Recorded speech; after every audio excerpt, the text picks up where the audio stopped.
¿Qué tal? ¿Cómo están ustedes? Muy buenas tardes, gusto de saludarlos. Bienvenidos a Sentido Común, el menos común de los sentidos. Jueves 26 de mayo, día 146 del año. Quedan 219. Hemos sacado la cuenta a alguien hoy día. ¿Cómo pasa el año? Yo estaba aquí medio echadío. Don Axel, ¿cómo está usted? Haciendo callar a unos niños bulliciosos que hay un grupo de jesuitas, alumnos jesuitas, ignacianos. No les quise ni preguntar por San Ignacio para evitarme la respuesta y el bochorno. ¿Por cómo? A ver, explícate. No, que San Ignacio tiene una vida fascinante, que es rechora. Yo estoy muy contento. El último de mis hijos está en el San Ignacio, se cambió voluntariamente a ese colegio de uno de la Cotamil, que teníamos otros problemas. Y me encanta la formación que dan, tan de capa caída los jesuitas hoy día, pero valga este comentario en favor de ellos, porque tienen una manera re interesante de educar, de solucionar problemas, son inteligentes para eso, probablemente derivado de los ejercicios espirituales de San Ignacio. Nada, pero San Ignacio, como en sí, tiene una vida bien. Era un cura primero vasco. Eso ya te dice algo. O De sea, Guipúzcoa, de un pueblo, Azpeitia, creo que era es la comuna, Loyola, que es con I latina en vasco, es una especie de barrio de esa comuna. Y ahí nace San Ignacio a fines del siglo XV, comienzo del XVI. Y tiene una está muy conversión. informado usted, ¿ah? No, porque tengo que conversar con estos gallos, po. Así, ¿ah? No, pero, ¿sabes qué? Bueno, y la contrarreforma y todo eso fue figura clave de la historia de la iglesia, pero además de eso me parece interesante, fíjate, porque en el San Ignacio, en el colegio, en el bosque donde está este chico, el último mío, tengo la sensación yo que los ejercicios espirituales, que son vías de discernimiento, que es lo que propone San Ignacio, mucho más largo y sofisticado que eso, pero lo hacen carne y llegan a resultados interesantes con los chicos. Así que, nada, eso. Pero eso nomás. ¿Cómo está usted? Estoy pensando en lo que me dijo que tal vez deberíamos hacer algunos ejercicios espirituales ignacianos, sobre todo el del silencio, que dicen que es muy bueno, Oh, que hay que escuchar la voz del pueblo, dice usted.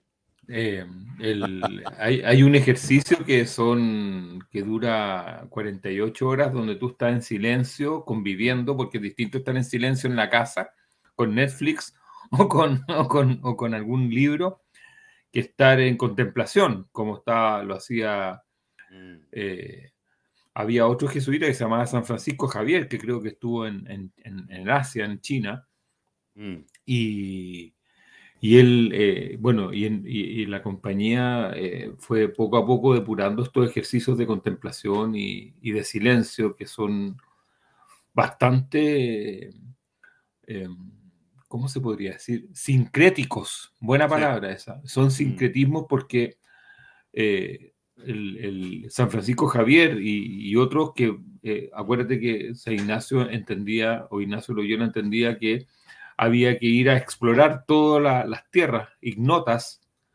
y bueno, y muchos de ellos fueron a Asia sí. y se dieron cuenta de todo lo que era La la, espiritualidad la asiática, sí. espiritualidad vinculada a la naturaleza.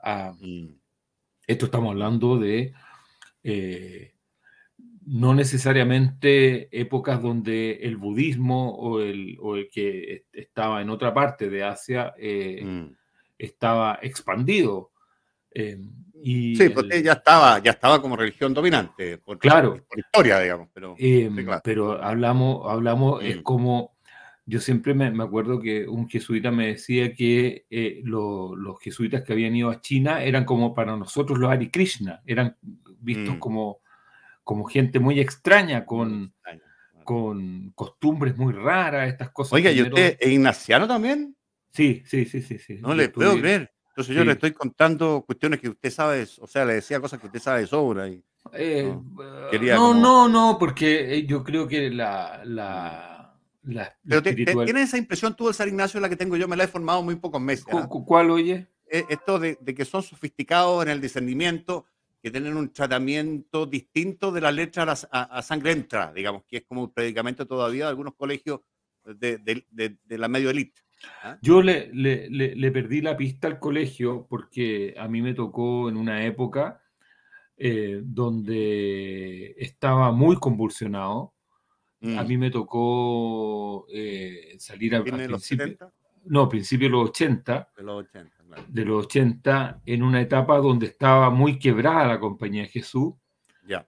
fruto, en esa época el provincial era Pedro Arrupe, y en general estaba muy quebrada porque estaba iniciándose el camino de lo que es la teología de la liberación, Sí. fruto de las guerrillas en Centroamérica y lo que era la influencia de Ernesto Boff, Leonardo Boff, Helder Cámara y todo lo que era la espiritualidad revolucionaria. Perdón que hable Claro. estos temas. No, a mí me parece estupendo, me encanta. Me encanta, me encanta. Bueno, y se había metido muy fuerte la teología de la liberación, esto de, aquí sí que va a saltar el chat, el marxismo y el cristianismo como ejes de la transformación social. Sí. En Nicaragua, Ernesto Cardenal. Ernesto Cardenal fue clave ahí, claro que sí. Claro. Bueno, pero en general la teología de la liberación nace desde la Compañía de Jesús en una búsqueda de tratar de llevar más praxis, como le llamaban en esa época, y por lo tanto estaba la división, llamémosle, entre la teología de la liberación latinoamericana versus la Compañía de Jesús más doctrinaria y oficial que estaba en general en España, Bélgica.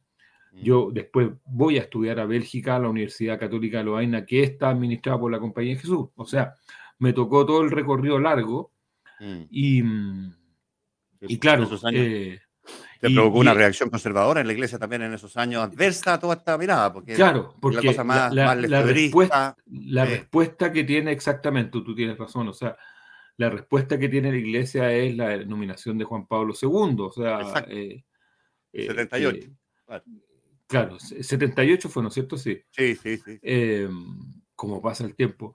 Y viene esta separación que se hace, y yo diría que hasta los años 90 la Compañía de Jesús estuvo bastante dividida entre los curas que eran más pro cambio profundo y algunos pro revolucionarios.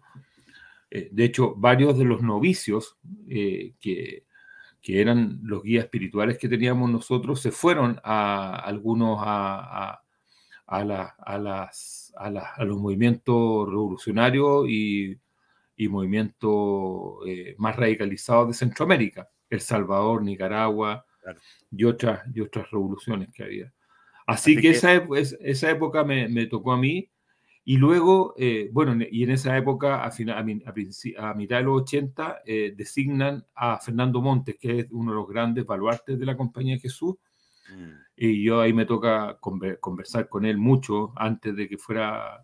Él era provincial y después lo designan rector del colegio, yo diría que el año 85, 86. Y él de una u otra forma le da un giro a los colegios, al colegio sobre todo Santiago. Y quiero mandar un saludo a la gente del San Javier de Puerto Montt también, que alguna vez, a los de San Mateo Osorno, San Luis de Antofagasta, bueno, en general. Pero yo diría que la Compañía de Jesús sigue siendo, a mi gusto, la mejor formadora de cuadros religiosos y políticos para ambos lados. Sí. O sea, es verdad lo que tú dices, porque tienen una muy buena mirada social, pero además tienen una cuestión inteligente de sentido común, de reflexión, que los transforma en re interesantes, además como personas para conversar y qué sé yo. Distinta, yo también formado en colegio curas, pero curas verbitas de otra vertiente. Mi relación con los jesuitas era jugar a la pelota y correr en los campeonatos de atletismo. Y ganamos siempre, además, pero bueno, eso ya es otra cosa. ¿A dónde estabas tú, oye? En el Verdodino. Y eso explica todo, dices tú. Sí. Ahí me guardó la caja. El cordero, bo. Ahí sí, bo. Ahí sí. Estaban bien atendidos ustedes.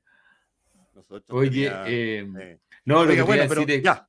es que siempre, bueno, usted ahí, Piñera, él estudió ahí, creo, ¿no? Sí, pues Piñera, sí, por supuesto.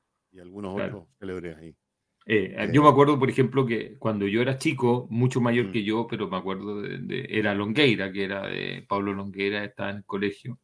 Sí. Y, bueno, su hermano es sacerdote, es uno de sus hermanos.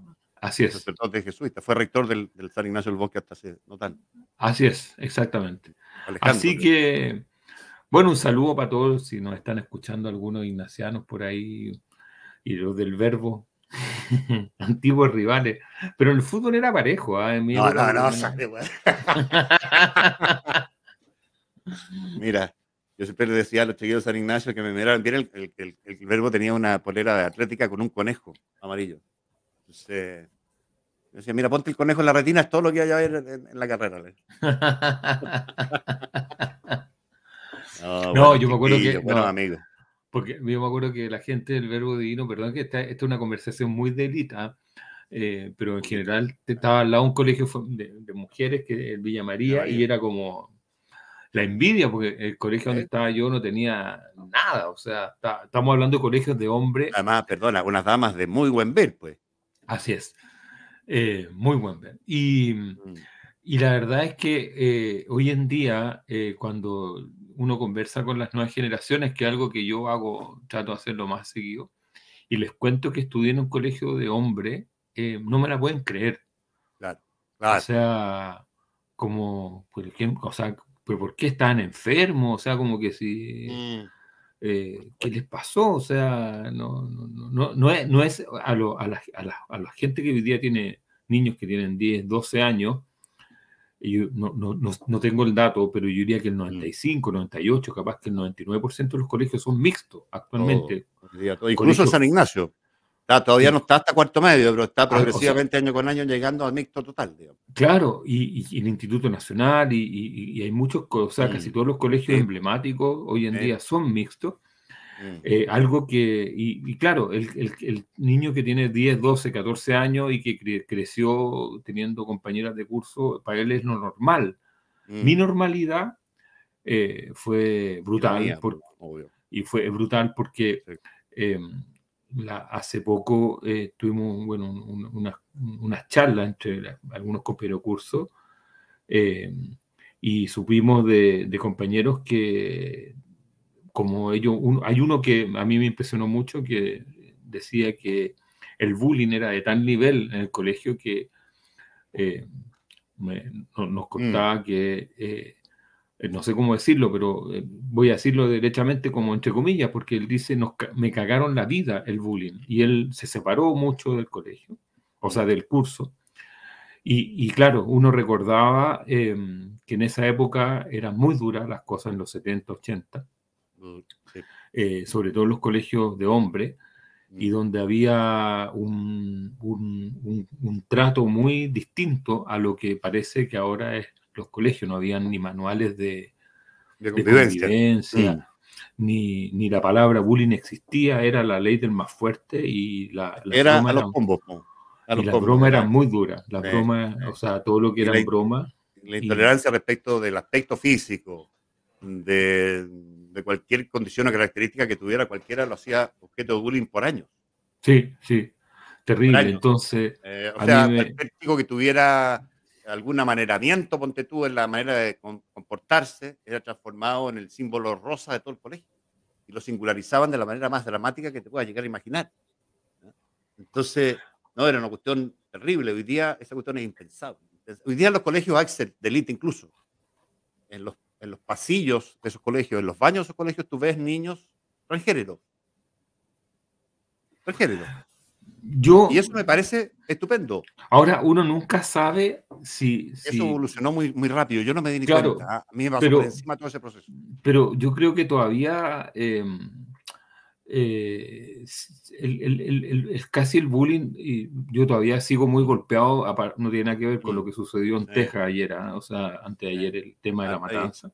Estoy pegado con eso, sí, obvio. Y, Está mal. y claro, siempre van a haber niños que abusan de otro y que maltratan a otro y que son más sofisticados. Hoy en día, en la época mía, no existían los teléfonos, y no existían las redes sociales. Y Mm, por lo que tengo entendido, a partir, bueno, un poco lo que pudimos, ¿te acuerdas? Que hace unos 2 o 3 años, la chica del Nido Águila que se suicidó, ¿te ah, por acuerdas? En un supuesto, baño. por supuesto. Ahí en Eh, un café, sí. en un café, en el baño de un café. A partir de todo lo que ha sucedido después, puede haber sido hace 3, 4 años, claro, yo creo que fue antes de la pandemia. Sí. Ahí se logró, a partir de la investigación que se hizo y un poco el relato que he leído de los padres, todo lo que es la significación del bullying digital, el bullying vía WhatsApp, vía redes, vía TikTok, no sé, todo lo que significa destruir una persona, ya no en un espacio físico, sino que en un espacio virtual, en un espacio digital, y que es terrible, terrible. Ahora, O sea, puede que yo esté equivocado, Axel, pero mi experiencia ha sido que exactamente es por esas vías hoy día mucho más sofisticadas que le pueden joder igual la vida a una persona desde muy niñito. Pero hay una particular atención e intolerancia hoy día respecto a ese tipo de cuestiones que me parecen muy, muy adecuadas. Hay una suerte de cambio conductual, sí, sí, de mirada, pero también en los colegios esto que pudiera parecer parte de la vida privada, porque las redes sociales son después de clases, ¿no es verdad? No, no se acepta. Forma parte de la conducta indebida grave, gravemente indebida, que es sancionada gravemente, por lo menos en los colegios con los que yo he tenido relación por la formación de los 4 niños míos. Y claro, antes, como tú dices, todo era los combos, con un bullying absolutamente irreversible y duradero, respecto al cual nadie se preocupaba. ¿Ah? Y si erais mejor para los combos, salvabas, y si erais peor, te iban a pegar toda la vida. Así que así eran los colegios, sobre todo los de hombres. No sé, yo también estuve en colegio que no era mixto. No sé cómo se resolvían en esos años los conflictos en colegio niñitas. Pero yo creo que había una evolución bien afortunada, fíjate, bien afortunada. hay que ver hasta dónde esa evolución es, cultural, es como efectiva, pero sí hoy en día el abusador o la abusadora, o el que hace bullying es una persona incorrecta Sí, eso es. y claro, antes era una persona valorada o era una persona que la llevaba Líder. como si un líder. Exacto. Ahora, lo que normalmente siempre, como siempre sucede, todas estas conductas son extensiones de lo que sucede en las casas de las personas. O sea, tú te encuentras con que el chico que trata mal a otro y los trata con violencia normalmente viene de hogares donde hay violencia verbal, física, maltrato, violencia doméstica o violencia intrafamiliar. Siempre hay un resultante, hay una condición que se refleja en las conductas de los niños, porque en general las aprenden de sus padres o de su familia. Las formas de tratar, las formas de escribir, las formas de insultar, o sea, todo hay una extensión que viene del hogar, y eso tiene que ver a veces con la constitución misma y las formas de relaciones que existen entre las personas. Bueno, nos fuimos por otra parte, pero en general, para hacer el resumen, cuando no sé si te pasó a ti, pero en el caso nuestro de haber estudiado en colegio de hombres, aprendimos más tarde a relacionarnos con el sexo opuesto. A mí me pasó absolutamente. Yo te voy a decir la verdad, yo creo que hasta el día de hoy tengo lagunas en cómo fluidamente relacionarme con una mujer de la forma en que se relacionan, por ejemplo, mis hijos. Ellos tienen una naturalidad en el trato. Sí, sí.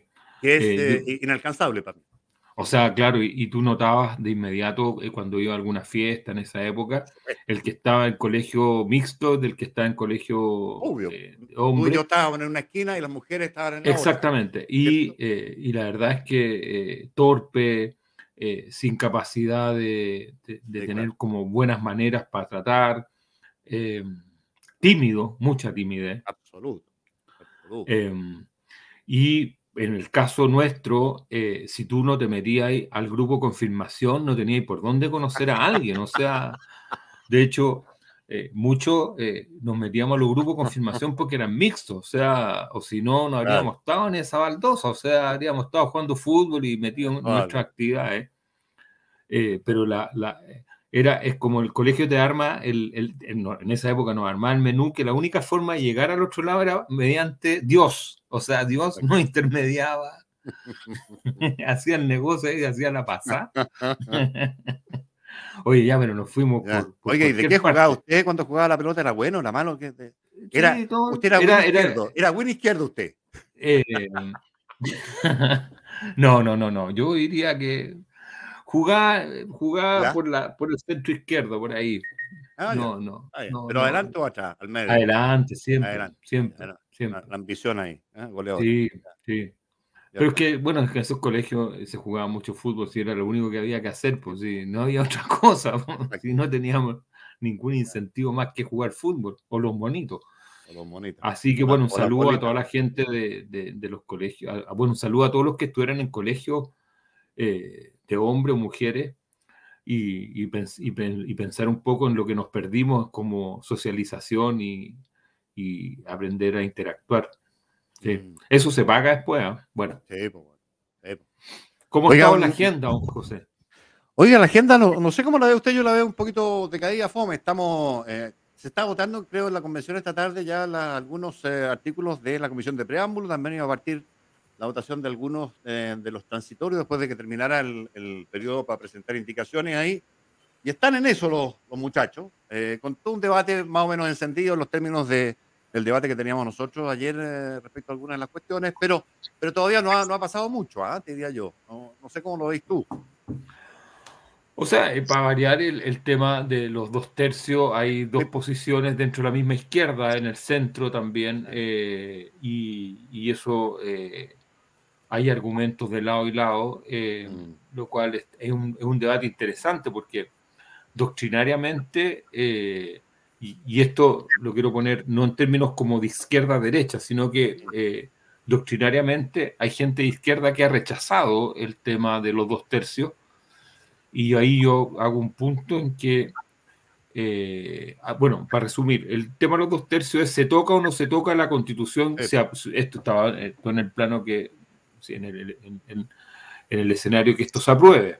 mm, Si se aprobara la nueva Constitución, hay una posición que es, en las transitorias, es ponerle los 2 tercios al Congreso actual para poder modificar, hasta el 2000, cosa hasta como el lo que 26, claro. cosa que yo ya vi que no es nada lejano, o sea, no es algo No es imposible. fácil, pero no es lejano, sí. Sí. Y por otra parte están el resto, la otra posición, que es decir, que no tiene por qué usarse los quórums de la Constitución de Jaime Guzmán y Pinochet, lo cual ha sido durante 40 años debatido y criticado.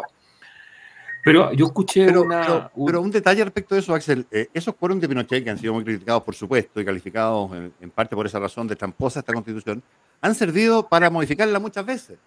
Entonces, lo que tú dices es absolutamente cierto.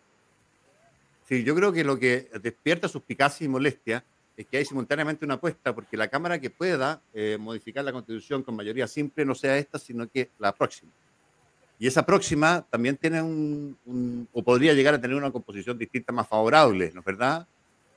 A las posiciones de quienes sustentan esta idea en la convención. Bueno, pero es todo un diseño político que uno entiende. Está bien. Son 33 o 34 senadores y 103 diputados. Eso es el quórum.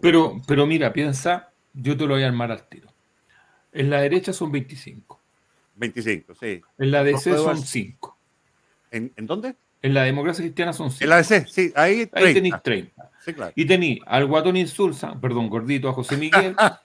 Tení Pero a. oiga, ¿fue jefe suyo ese caballero o no Sí, alcanzó? también, sí. Sí, Todos han pues. sido. A Lagos Weber, yo creo que Tenéis que buscar. Durresti. No, está difícil Ya, un resti, sí. no, sí, ahí tenéis. Y Elizalde, y ahí tenéis los 34. Listo, Mm, listo. ya. Y en la Cámara tenéis 64 más 37, listo. Está armado. O sea, 64 más, yo sumaría los 13 de C eventualmente, pero no todos. no, Eh, te digo, no, van de todas maneras los 37 de la concertación. O ¿Tú sea, creí? Bueno, sí, puede sí, ser. sí.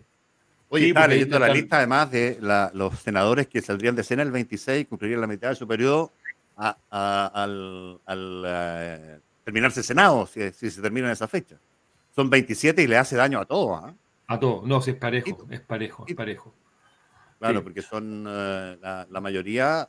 Se renovó, el Senado se renovó la elección pasada parlamentaria en más de la mitad. Quedaron 23 nomás de los que venían de las regiones correcto.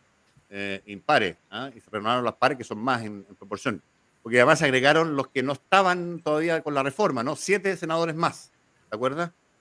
En fin, bueno, Oye, pero es complicado, ¿eh? pero fíjate que hay un abogado que decía que del PS, un abogado del PS, decía que, bueno, que él sostiene la decisión de que absolutamente objetable esta idea de los 2/3, esencialmente porque haría que la discusión dentro del Senado y la Cámara actual no los incorporara como parte del proceso constituyente.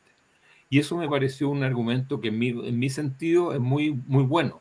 O sea, yo creo que hay que involucrar al actual poder legislativo en el poder que viene. O sea, porque una cosa es el poder constituyente y otra cosa es el poder constituido. Sí, no, por Y el supuesto. constituyente ya terminó, o sea, termina el 4 de julio y el constituido es el poder que debería actuar O sea, por supuesto, Axel. en la transición. Así Obvio. que a mí me parece, escuchando, porque me dediqué ayer a escuchar los distintos argumentos y leerlos, me parece que es atendible el punto de involucrar al actual Congreso dentro de lo que es la implementación de esto. Y yo no me acordaba que en las normas transitorias de la Constitución del 80 estaba que no se podían hacer reformas entre el 90 y el 94. Yo Sí, no pues si te sabía. dije, pues, Sí, por 2 pues, congresos consecutivos, te dije. pero es mucho. Sí, Yo o sea, pues, no me bueno, pero eso acuerdo. fue una reforma que se plebiscitó, ¿te acuerdas? ¿O no? El 89. El Bueno, y con 89. abrumadora mayoría se aprobaron, que fue consensuada entre el saliente Pinochet y Fernández, creo que estuvo ahí, o no, Bueno, no, ahí Cáceres, estuvo. No, Cáceres. no, pero el negociador fue Carlos Cáceres y Carlos Benninger. Ellos, Cáceres, po. claro. ¿Y quién dices tú? Benninger fue el hombre Por supuesto, de. Benninger por encargo de Don Pato. Y que Don Así Pato, es. cuando presentó esto a la entonces concertación de partidos por la democracia, le costó, yo te describía, entre otros, una pelea muy grande a gritos con Ricardo Lagos, que no quería nada, digamos, consensuar nada con el régimen. No, pero Saliente. Y le fue parecía muy muy. poco, además, esa reforma, qué sé yo. No, pero es que hubo. Pero eso, claro, era así, pues ese fue el diseño de Guzmán. Pero tú sabes Parte del diseño de Guzmán. lo que significó esa, esa transformación. Significó que porque en el fondo, en ese minuto, había una parte de la izquierda que estaba negociando la entrada a la concertación, que era la posibilidad que el Partido Comunista y otros sectores de la Claro, izquierda cristiana, más un sector importante del PS que se llamaba el almeidismo, claro. porque había un almeidismo que ya estaba, que era el sector de Germán Correa, Me Ricardo acordé de Solar, y compañía. todo ese sector ya estaba dentro de la concertación. Pero faltaba el sector más duro. No, y la relación, perdona, y esto es por ponerte el contexto, la relación, la reconstitución de la relación entre el Partido Socialista y la democracia cristiana, antes del retorno de la democracia para conseguir acuerdos, fue muy difícil. Fue una Sí, relación quebrada por décadas. sí, pero ahí Quebrada, la quebrada. amistad, y ahí la amistad entre Almeida y ahí el win Y fue Elwin clave. fue crucial. Po, bueno. Fue clave, Pero clave. eso que empieza, que tú empezabas a decir fue ex post de esta reconstitución. Imagínate que Elwin, yo no sé si tú has visto alguna de las cuñas de Don Pato, y esto es lamentable traerlo a colación porque no le gusta a sus cercanos, a su familia, pero Don Pato, en una entrevista poquitos días después del gol, lo justificaba, pero en todo su amplitud, digamos. Y lo que hacen las Fuerzas Armadas es anticiparse, decía, a una suerte de conspiración para obtener el poder total, porque Allende sabía que estaba, en fin, un montón de cuestiones. Todo eso fue muy doloroso para los socialistas. ¿Ah? Y todo lo que pasó después con las violaciones de los derechos humanos y más de alguna vez con la voz medio quebrada, yo entrevistando a Camilo Escalona, me hablaba de los errores del socialismo y si había algún mea culpa y te decía, entre otras cosas, que nuestros errores los pagamos con sangre. Así es, así es, ¿Ah? Y te así lo es. dice con mucha emoción porque hubo mucha gente que murió. ¿Ah? Y bueno, y Entonces fue viene, difícil reconstituir la sí, amistad cívica. Ahí. antes que José no empiece a, porque anda calladito hoy día José, Mm. no, le faltó un dedo, le faltó un dedo para la manito, faltó un dedo para la manito. Es mefistofélico de usted. Sí. Oye, pero había algo que fue muy duro para la izquierda, que fue que Benninger dejó fuera el binominal en la negociación y estuvo muy cerca de lograr, y él dijo no se preocupen porque de acuerdo a porque la ley del binominal estaba en una ley orgánica, por lo tanto podía ser reformada. Y le dijo, no se preocupen, con lo que se saque, se va a poder reformar porque de todas maneras van a haber, en esa época van a haber 81, 82, ¿cómo se llama? Diputados de la concertación o de oposición. Y van a haber de todas maneras, en esa época habían senadores designados, bueno, era un quórum que me acuerdo que eran 25, 26, y van a estar para hacer la modificación al binominal. Y ahí se produce el quiebre, Juan José, porque una parte del PS Almeida dice, no, nosotros nos vamos a asegurar y nos vamos a ir por fuera, y se funda un partido que es el PAIS, no sé si tú te acuerdas, el Partido Amplio Izquierda Socialista. Claro.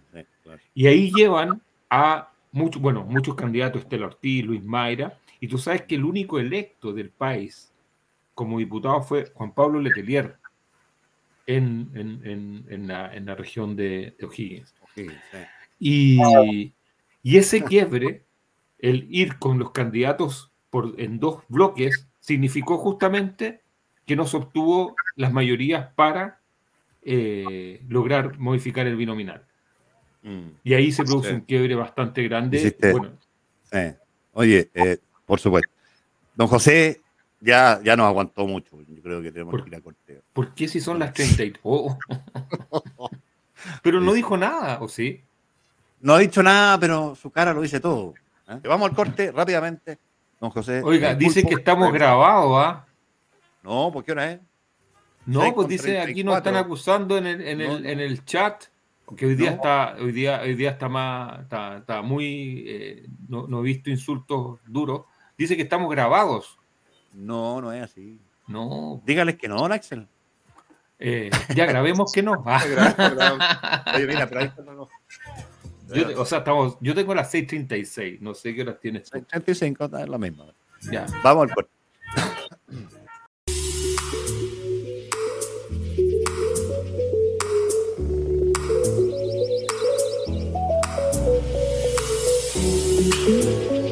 Siga con nosotros, Canal 31, lo que todos queremos ver.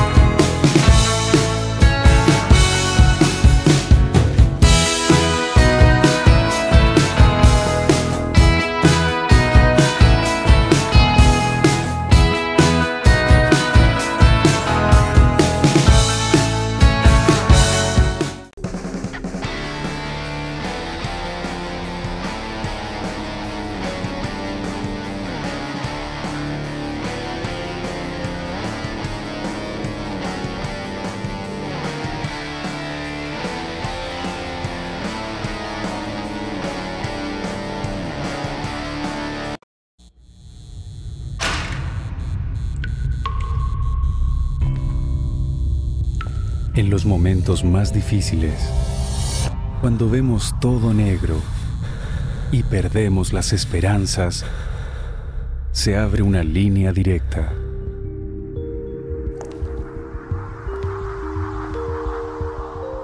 Llámanos.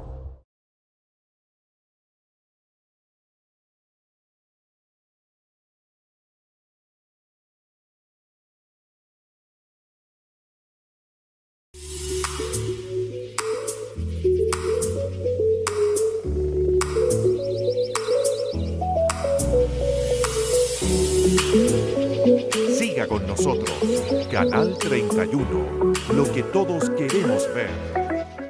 Ya, estamos de vuelta con la parte final del sentido común. No nos quedan muchos minutos, don Axel. Yo lo voy a latear con los temas previsionales porque estuve leyendo ahí.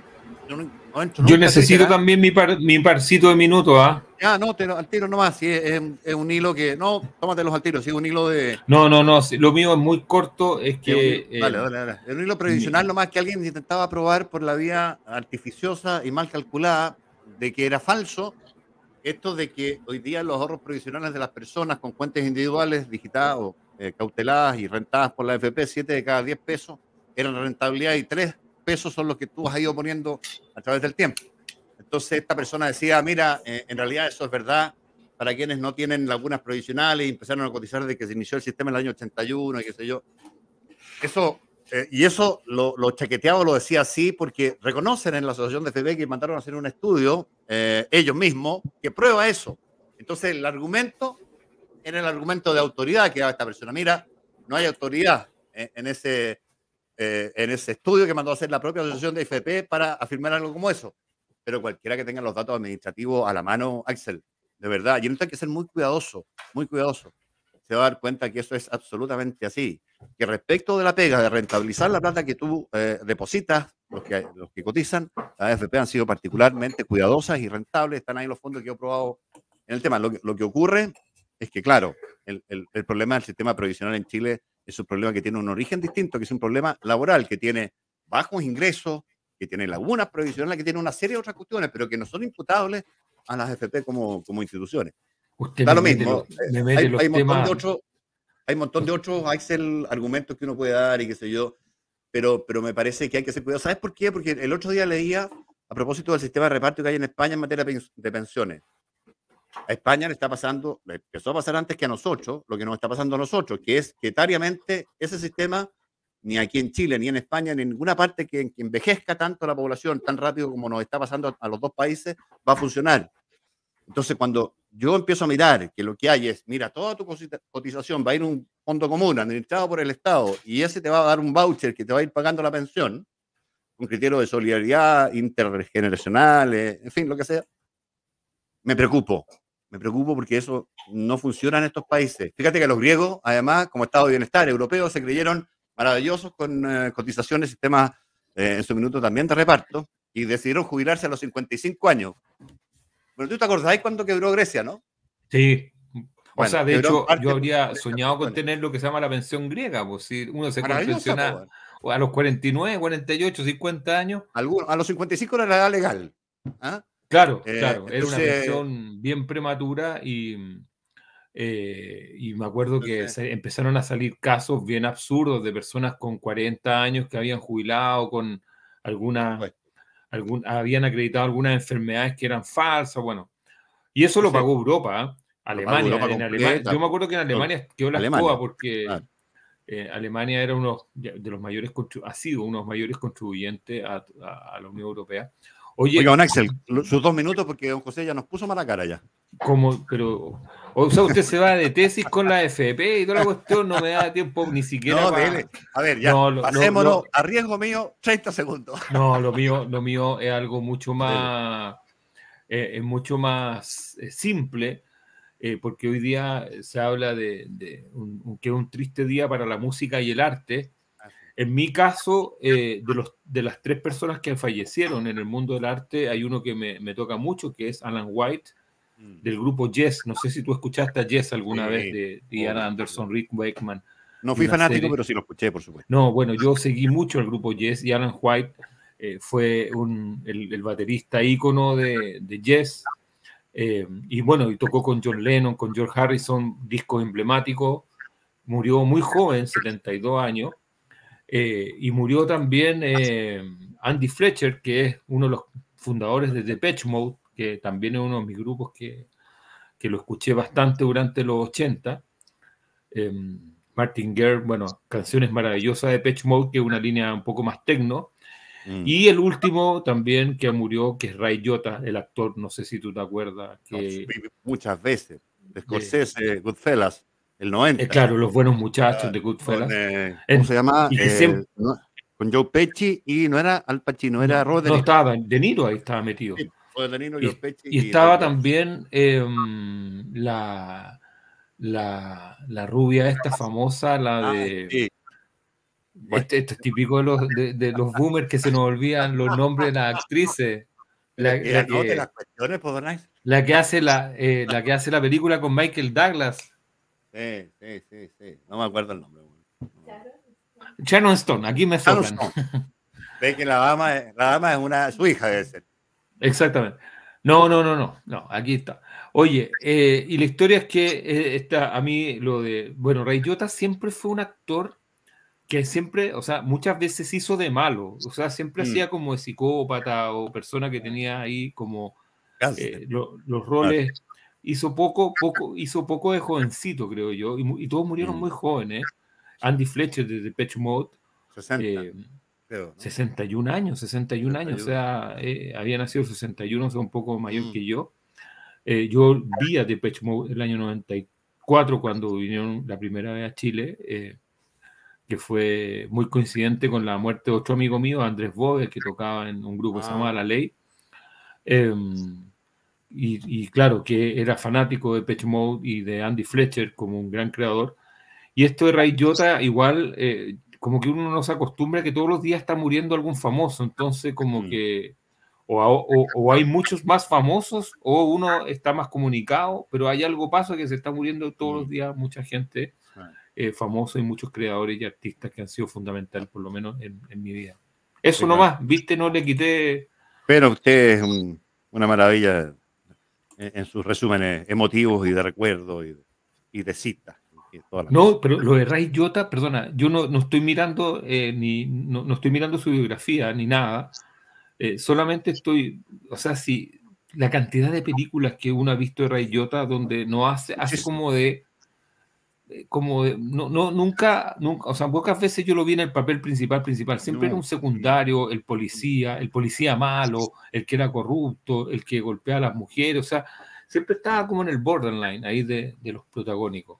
Sí, él tuvo un renombrón primero, tuvo varias películas buenas en los 90, en los 80, fines de los 80, en los 90, después vino un bajón largo con cuestiones de baja presupuesto, mala calidad, y ahora último estaba tirando de a poquito, parece, tenía algunas cosas más. Pero claro, efectivamente, como dices tú, no es el gallo que ponen en la cartelera como el protagonista, el joven de la película, ¿no? Oye, lo otro como fenómeno, a lo mejor tenemos tiempo de comentarlo algún día, tiene que ver con una cuestión que a mí me sorprende mucho, hace mucho rato, lo mal que estamos manejando los chilenos en general y la cantidad de accidentes que hay todos los días en todas partes. De verdad que hoy día me tocó ver uno... Ahí sí que no te escuché muy bien porque o yo me quedé pegado o tú te quedaste pegado, uno de los dos nos quedamos pegados. Lo comentamos otro día, no, tiene que ver con los accidentes de tránsito, me sorprende mucho la cantidad de accidentes de tránsito y de muerte de personas que hay todos los días en accidentes terribles. Hoy día hubo uno en Peñaflor con 2 o 3 personas muertas, el otro día con 5 personas, toda una familia. Ese me impresionó mucho, perdona, porque me tocó ver no sé si miraste la síntesis de cómo se produjo, o sea, en una curva el camión se le va el acoplado y pasa por encima del auto, o sea, terrible, terrible. Duro. No, sí. Pero y lo mal que estamos manejando, Axel, yo todos los días en las calles, yo no estoy manejando tanto últimamente, pero veo mucho, hoy día me tocó ver uno, ahí a 3, 4 metros míos. Todos los días, entonces es una secuela de la pandemia o algo pasó, pero bueno, es una tesis muy especulativa mía que probablemente merece una conversación con alguien que sepa un poco más del tema. Ya está, don Axel, un gusto, un agrado, nos reencontramos mañana. Chao, chao. Chao, José, gracias.